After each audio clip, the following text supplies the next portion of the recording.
Bonjour à toutes, bonjour à tous, soyez les bienvenus dans l'émission Comme toujours, comme Torjou, une émission sur le patrimoine vivant, les savoir-faire d'hier et d'aujourd'hui. Et aujourd'hui, mesdames et messieurs, une émission qui devrait faire le buzz. Oui, je sais, c'est facile comme jeu de mots. On fait ce qu'on peut. On parle apiculture, de la naissance d'une reine jusqu'à la mise en pot du miel. Tout est résultat de ses choix, de ses savoir-faire et de son travail, ou devrais-je dire leur travail, car notre invitée est modeste et sait qu'elle doit tout presque à ces travailleuses de l'ombre que sont les abeilles qu'elle aime par-dessus tout, qu'elle respecte et propose du miel ou des miels exceptionnels. Marine Liot, les ruchers de Saint-Gilles, est notre invitée.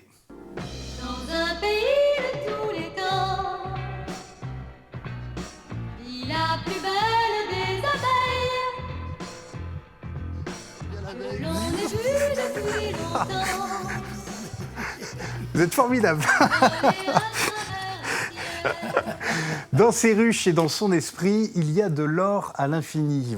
Voilà maintenant quelques années que notre invitée, Marine Liot, leur consacre sa vie au miel et aux abeilles. Des heures et des heures à les observer. Elle suit leur route à butiner goutte après goutte. L'essentiel au bord du chemin pour nous offrir ses parfums, fleurs sauvages du bocage du littoral vendéen. Et sur les sentiers du printemps, peu à peu, en humble artisan, elle a forgé la légende pour en faire le miel de sa vie. Peut-être un avant-goût du paradis, elle fait du miel, le meilleur de tout le pays, ça c'est moi qui le dis. Ses abeilles le savent aussi et elles font le buzz autour d'elle. Allez, comment on devient apicultrice? Quel miel, au pluriel, produit-elle? Quelles sont les règles qu'elle s'est imposées? Pas de transhumance, pas de miel sur grandes parcelles de culture conventionnelle. Pourquoi le choix d'une agriculture et d'une production bio? Autant de questions que nous allons poser à notre invitée. Marine Liot, bonjour. Bonjour. Soyez la bienvenue. Merci de m'avoir invitée. On est très heureux et puis on a hâte d'en savoir plus sur ce beau métier d'apiculteur, d'apicultrice. Et puis bio, ça nous intrigue aussi, voilà ce qu'on y met derrière. Peut-être qu'avant de se lancer dans notre sujet, alors ils font le buzz toutes les semaines. C'est nos deux gros bourdons. Bonjour les Jean-Pierre. Bonjour Jérôme. C'est des bourdons mais qui ne donnent pas le cafard. Ah non, pas de ça chez nous. Pas de ça chez nous. Non, on n'a pas le temps. On n'a pas le temps d'avoir le cafard. On n'est que le passage, il faut y aller. Hein. Oui, c'est ça. Manger du miel pour la survie. C'est oui. Alors, Jean-Pierre Bertrand... Je sais pas pourquoi tu me parles de bourdon. C'est pour moi, le bourdon, c'est la plus grosse cloche dans les églises, non? Ah oui, peut-être bien. Faudrait revoir. Pour moi, c'est des vesans. Tu parles des vesans. L'utilité du bourdon. Oui, de vesans. De vesans. Oui. Bon. Ouais. Eh bien, à propos de mots, je crois que vous avez un mot du jour. Oui, j'ai un mot du jour. Je vais vous poser une question, chère madame. Comment s'appelle dans notre langue une ruche? Comment qu'on se dit chez nous? Comment qu'on se dit, oui. Ah, je sais pas du tout. T'as vois-tu? Et Jean-Pierre, vous diriez quoi? Même moi, il connaît un petit lapator, mais il se poït. Tout se poït. Et toi? Une bornée? Non? Une ruche? Ah non, je ne connais pas. Eh bien, ça, c'est du boquin. Mais en maraîchage, c'est un borneur. Un borneur? Un bornat. Un bornat. Une ruche, elle est un bornat. Ben oui, c'est un bornat. Voilà. Et voilà. Maintenant, on va demander à Jean-Pierre de nous faire un mot en patois chaque émission. Oui. Et bornazé, au lieu de même, on est pareil. Bornazé, surtout. Bornazé, c'est chez moi. On est chez moi. Et puis alors, au menu, il est question de miel, j'imagine? Oui, on va justement avoir un monsieur qui va nous parler des bornés, puisque c'est comme ça qu'on appelle ça dans le bocage. Et puis, une tradition qui est complètement oubliée aujourd'hui, dont je parlerai tout à l'heure, et qui, en cherchant les archives, m'a réveillé la mémoire. J'ai dit, mais c'est vrai, que c'est quelque chose que j'avais entendu quand j'étais gamin. J'en dis pas plus. D'accord. Bon, on en saura plus tout à l'heure. À propos des abeilles, des ruches, j'imagine. Jean-Pierre Pouvreau, le miel vous inspire? Oui. Vous avez fait une recette à partir de... Non? Oui, du poulet noir de chaland, de grains bio, etc. De la qualité, voilà. Avec une recette de miel, hydromel, vin blanc de Brême, voire quelque chose de basique. Facile à faire. C'est de la rigolade. Et bon, on a du moins la qualité du miel, la recette, voilà. Très bien. Une recette actuelle qui mérite d'être découverte. Bon, on découvre ça dans un instant. Marine Liot, on dit apicultrice. J'ai envie de dire que vous avez, derrière ce mot, il y a plein de casquettes. C'est à la fois éleveuse d'abeilles, hydromélière, productrice, mais aussi commerciale. J'imagine que ça revêt plein de formes derrière cette appellation apicultrice. Oui, donc là, moi, c'est mon métier. Ouais. Mais il y a des apiculteurs, il y a plusieurs sortes d'apiculteurs. Il y a des apiculteurs de loisirs, hein. Il y en a énormément en France. Des gens qui ont une ruche dans leur jardin et qui font du miel, qui peuvent le vendre aussi. Ouais. Mais moi, c'est mon métier, j'en vis. Ouais. Voilà. Et donc, vous élevez, vous produisez, J'élève donc mes abeilles, je fais la sélection. Ouais. Je fais du greffage pour multiplier mon cheptel, pour Alors, qu'est-ce que le c'est que le renouveler, greffage ? pour pas avoir acheté des essaims. Des essaims, c'est des petites colonies. Oui. Hein. Il faut renouveler son cheptel. D'accord. C'est vraiment de l'élevage d'animaux. D'ailleurs, c'est classé dans l'élevage d'animaux. Ok. On est agriculteur aussi. Ouais. C'est un métier agricole. Et donc, je suis, ça s'appelle chef d'exploitation. Oui. J'aime pas trop ce nom-là. Ouais. Mais donc, je suis à la MSA comme tous les D'accord, agriculteurs. comme Je avec le paye même des statut. cotisations. Ouais, d'accord. voilà. Vous avez combien de ruches ? J'ai un peu moins de 200 ruches maintenant. Je suis montée à 220. Mais comme je fais tout toute seule, comme on disait, ça faisait beaucoup trop. Donc là, j'ai hiverné. C'est-à-dire, cet hiver, j'ai mis en hivernage 160 colonies. Voilà. D'accord. J'ai baissé quand Vous avez même un baissé petit peu. ouais. Je produisais trop de miel à un moment donné, d'où l'idée des préparations au miel, de faire de la transformation et l'hydromel par la suite. J'avais depuis longtemps envie de faire ça. Et donc, il faut faire une formation pour devenir apiculteur, que ce soit apiculteur de loisirs ou apiculteur professionnel, il faut se former. Il y a une licence. Donc pour être professionnel, c'est un BPREA, Ouais. comme tous les métiers agricoles. Un BPREA, ou on n'est pas obligé d'avoir un BPREA. On peut aussi se former comme moi. Je l'ai fait avec un stage paysan créatif avec la SIAP, la coopérative d'installation paysanne. D'accord. Voilà, qui permet, qui favorise l'installation de petites structures paysannes, pas des grosses exploitations. Voilà. Donc j'étais déjà orientée vers cette formation avec l'envie d'être paysanne et de faire une petite production artisanale, donc bio aussi. Donc j'étais déjà dans un réseau comme ça. Je côtoyais d'autres paysans qui font des herbes aromatiques, des différentes cultures, de l'élevage, petit élevage bovin avec des vaches maraîchines par exemple, en bio, tout ça. Voilà. Et donc ça m'a permis aussi d'installer des ruches aussi chez ces personnes. D'accord, parce que en fait, quand vous avez votre exploitation, mais pour mettre vos 200 ruches, vous n'êtes pas forcément sur des terrains qui vous appartiennent en exploitation. Vous allez en disposer. Oui, c'est difficile. Donc c'est des conventions. En bio, c'est encore plus difficile, puisqu'il faut que chaque rucher, faut faire une étude, un dossier, appuyé sur des cartes et des témoignages et des arguments, pour que Certipac, l'organisme certificateur, accepte ce rucher comme un rucher bio. Okay. Et on n'a pas le droit de le... on n'a pas le droit, comme d'autres apiculteurs conventionnels, d'aller mettre ces ruches là ou là, comme on veut. Là, c'est vraiment... il y a tant de ruches à tel endroit, à tel endroit, à tel endroit. Donc, il faut construire son cheptel et aussi, il faut trouver les zones compatibles aussi. Voilà, c'est beaucoup de contraintes, mais c'est des contraintes qui sont intéressantes. Et pourquoi elles sont intéressantes ? C'est parce qu'on est aussi proche d'un respect de l'abeille, de ce qu'elle va butiner. Ça veut dire que c'est aussi la condition sine qua non pour être labellisée. Il y a un cahier des charges bio, comme pour chaque production bio.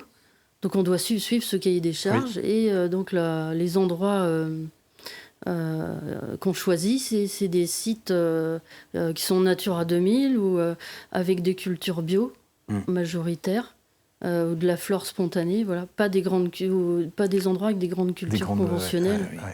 Voilà. Ça se voit sur des cartes sur Géoportail ou sur l'agence bio aussi. Maintenant, il y a des cartes, c'est très performant. Donc on voit quand même bien. ce qu'il y a. Et puis après, on va voir aussi les paysans dans le coin qui sont en bio et on regarde combien ils ont en fermage et puis on essaye de voir un petit peu Découper, aussi ce qu'ils vont cultiver sur plusieurs années, si c'est intéressant ou pas, s'il y a de la ressource pour voir combien de ruches on va placer. Ouais. Un endroit où il y a peu de ressources, on va pas mettre trop de ruches. Voilà. Aussi, en bio aussi, ça c'est pas dans le cahier des charges. Mais en fait, il y a une logique aussi. On respecte l'environnement. Les ruchers aussi sont sédentaires. D'accord. Il n'y a pas de transhumance. Il n'y a pas de transhumance. D'accord. C'est pas dans le cahier des charges non plus. Oui, mais ça c'est par rapport à votre philosophie. Et donc votre le milieu n'est pas déséquilibré brutalement parce qu'on amène parce qu'on 80 ruches. Parfois, c'est ça. Hein. Ouais. Voilà. Moi, c'est des petits ruchers qui font 10 à 18 ruches grand maximum, suivant l'environnement. D'accord. Voilà. Ça veut dire que vous assumez une production qui est sans doute un peu moindre, mais du coup de qualité, avec une vraie éthique. C'est du miel de fleurs sauvages. Et s'il y a de la grande culture, enfin de la culture, on va dire, j'ai pas de colza, moi déjà. Il peut y avoir du tournesol, mais qui va être bio. Du sarrasin, qui est bio. Et puis c'est tout. Hein, sinon, il peut y avoir des petits îlots de luzerne ou de trèfle, des choses comme ça, sur des parcelles bio. D'accord. C'est des choses qui sont artificielles, qui sont semées, voilà. Et sinon, c'est l'environnement, les arbres, les haies, les prairies, toutes les fleurs qu'il y a dans l'environnement. Et justement, donc, par rapport à un réchauffement de la planète, on voit bien que la biodiversité, elle en prend un sacré coup. Ça veut dire que c'est de plus en plus difficile. Il y a une moindre diversité de plantes dans les haies, dans les buissons. Il y a de moins en moins de ressources, déjà, de par l'artificialisation des sols, les engins qui vont trancher les haies, qui nettoient les fossés. Il y a 50 ans, il n'y avait pas des choses pareilles qui arrachaient tout.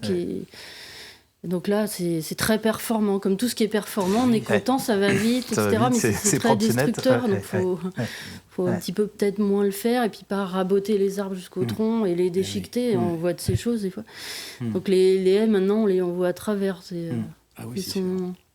On a arraché beaucoup de haies, avec le démembrement, sur plusieurs décennies et encore aujourd'hui. Il y a encore des haies qui sont arrachées.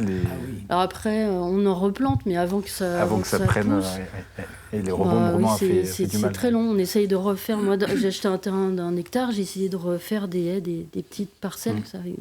Et bon, les haies sont grandes comme ça, avec la chaleur, ça pousse pas très très vite.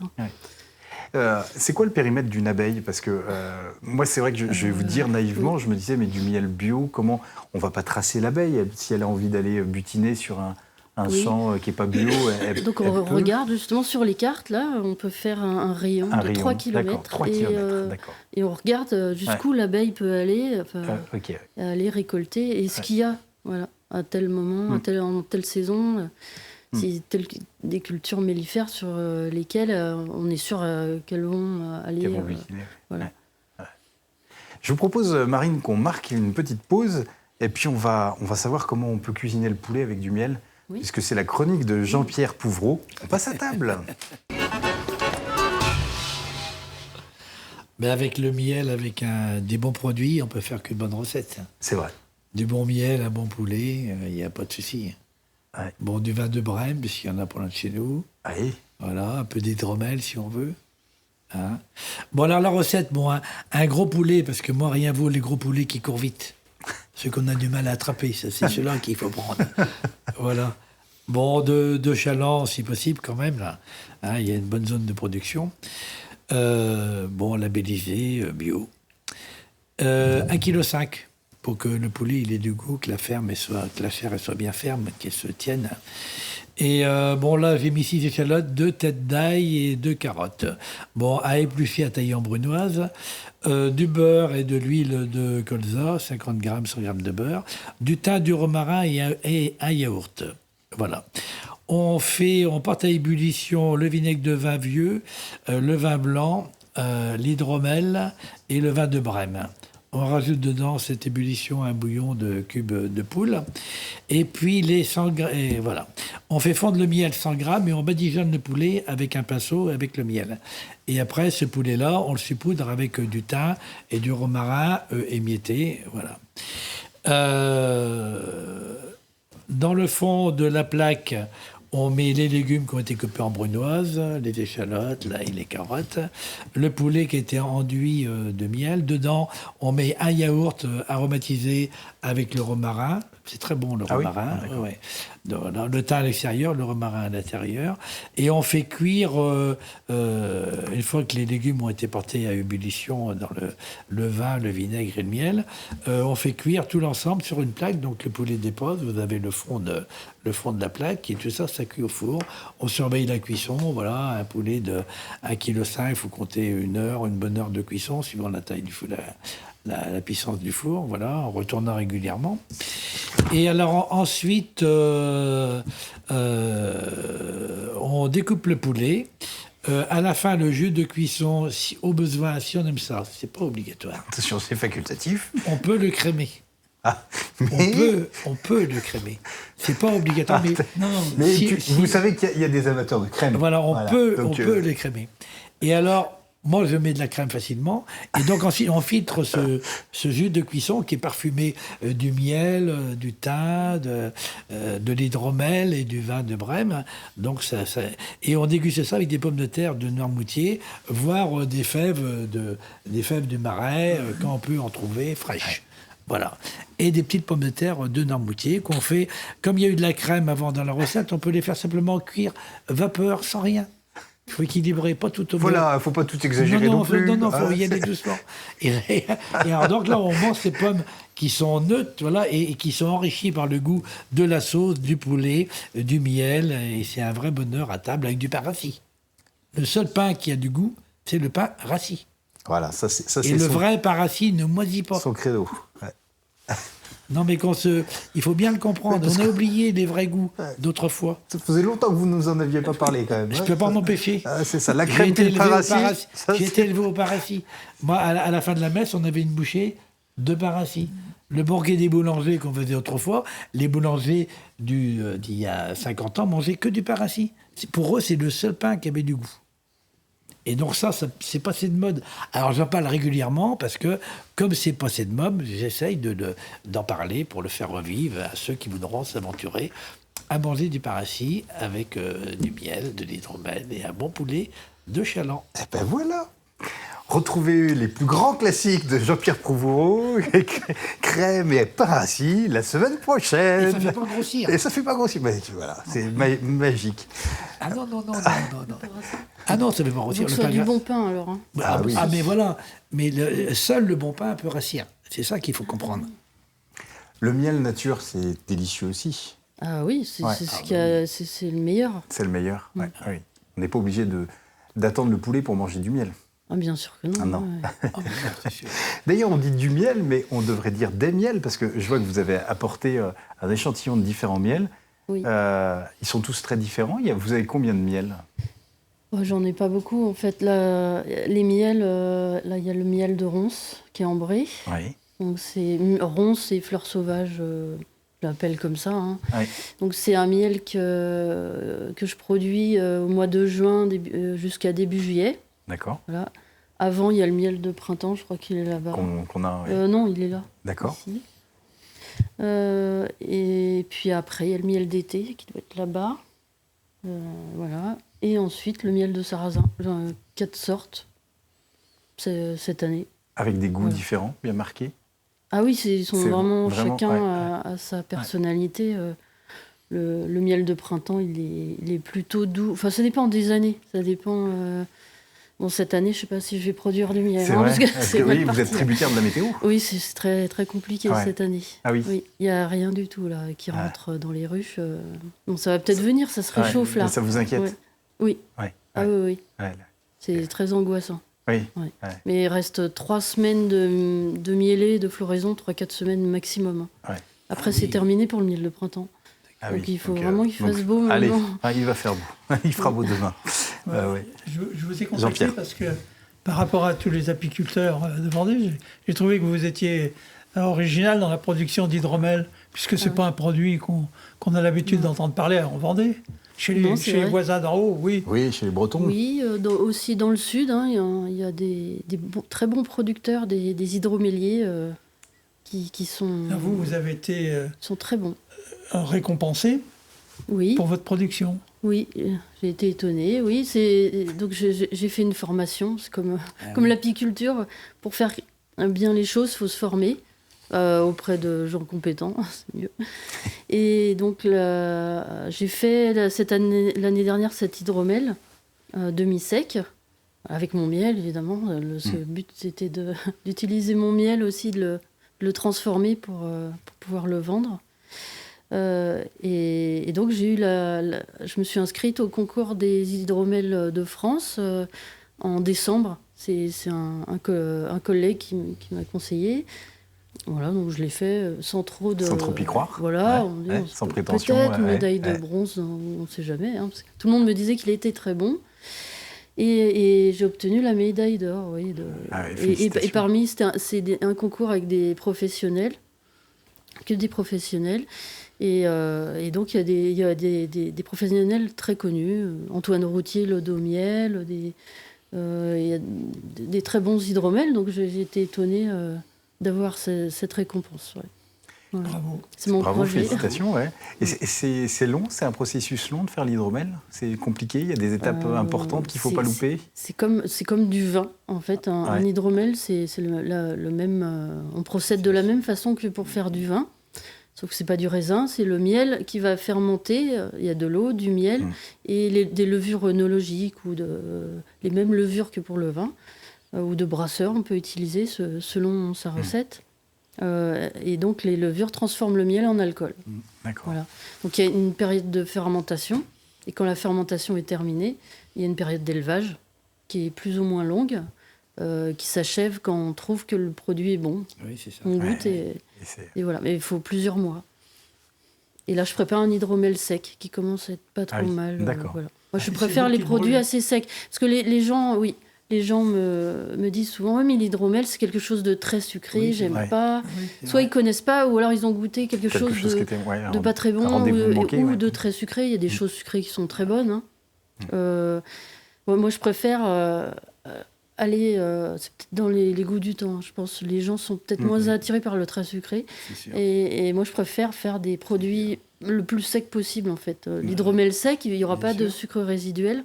Il y aura juste les arômes du miel et une complexité apportée par le vieillissement et un degré d'alcool pas trop haut pour que ça puisse être bu comme un vin de table. Là, c'est plus apéritif, c'est 16 degrés et c'est plus sucré qu'un sec. D'accord. Et quelle différence avec le chouchen ? Le chouchen, c'est un mot, un mot breton qui veut dire souche d'arbre. Oui. Voilà, et c'est propre à la Bretagne, mais c'est la même chose.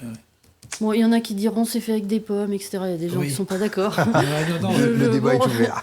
Je retire si ça choque des personnes, mais moi, c'est ce qu'on m'a dit. Bon, c'est la fermentation. Alors, en Bretagne, il y en a qui mettent des pommes. Mais normalement, la définition en France de l'hydromel, c'est du miel avec de l'eau et du miel et de l'eau. Et les levures. Voilà. Et si on rajoute des fruits, c'est plus un hydromel. Un mélomel, c'est autre chose. Je vous propose qu'on passe maintenant à la chronique de Jean-Pierre Bertrand de Bouche à Oreille. Oui, je vous ai posé la petite colle tout à l'heure. C'est parce que quand j'ai écouté les témoignages, ça m'a rappelé des souvenirs, effectivement, qu'on appelait ça un borneur. D'accord. Et on va entendre Georges Charpentier, qui est de Chauchet, qui nous parle dans les années 40 de ses souvenirs par rapport à sa famille, à propos de ces fameuses bornées. Voilà, on va entendre. C'était ce qu'on appelait le borné en patois. Vous voyez, devant, là, vous avez des troncs d'arbres, vous voyez, qui sont coupés, qui sont creux. Oui. Hein? C'était exactement ça. C'est-à-dire qu'on récupérait les troncs d'arbres creux, et puis alors on faisait des trous dans le bas, il y avait des trous d'aménagés, et puis alors dessus on faisait simplement un chapeau de paille, de la paille, qu'on mettait sur le... à l'époque, on devait mettre une planche avant, une planche sur le haut pour que ce soit un peu étanche, puis ensuite un chapeau de paille pour empêcher que le tronc se mouille. Vous comprenez ? On le montait sur une autre souche, de façon à ce que ce soit à une certaine hauteur. Oui, que ça ne prenne pas l'humidité. Voilà. Ouais. Et alors, c'était mon tonton qui faisait ça, mon tonton Célestin, qui habitait là sur la route des Brousilles. Et il devait avoir à peu près, comme ça, à peu près 4 ou 5 bournets, qu'il appelait ça.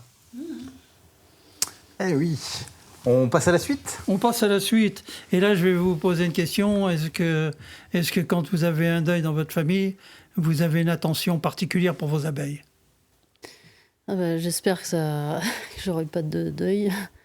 Voilà, non, mais... Oui, je connais la petite. Eh bien, quand il y avait un deuil dans légende. une famille, on faisait porter le deuil aux abeilles. On va entendre, c'est très court. Ah d'accord. C'est très très court. Mais oui, on va entendre. On écoute. Mais quand le patron est mort, Ah ben, on était c'est mort. bizarre, hein, ça. Et quand le patron meurt, c'est-à-dire le patron, ça veut dire celui qui S'en s'occupait occupe, Celui qui s'occupait d'elle. C'était lui qui s'occupait d'elle dans le moment. Mais les deux se Mais comment Carlos savait, les maris, qu'il fallait mettre un ruban noir? On lui avait peut-être Il lui été avait dit. été dit, sans doute. Et peut-être ses parents qui lui avaient dit, va en savoir. Moi, je ne savais pas. Les traditions, les histoires. Oui, alors il fallait que ce soit celui qui s'occupe de la ruche qui décède. Ouais. Et donc, voilà, on mettait un ruban noir. C'est ce qui est expliqué autour de la ruche. Merci beaucoup Jean-Pierre. Et puis j'en profite pour vous remercier d'être venu nous voir sur le plateau de Comme Toujours. Et puis on va vous souhaiter bon vent et puis une bonne saison. Allez, il va faire beau au les cœurs. croit, oui. On y croit. Et puis allez Jean-Pierre, on se dit à bientôt. À bientôt. Voilà. À bientôt.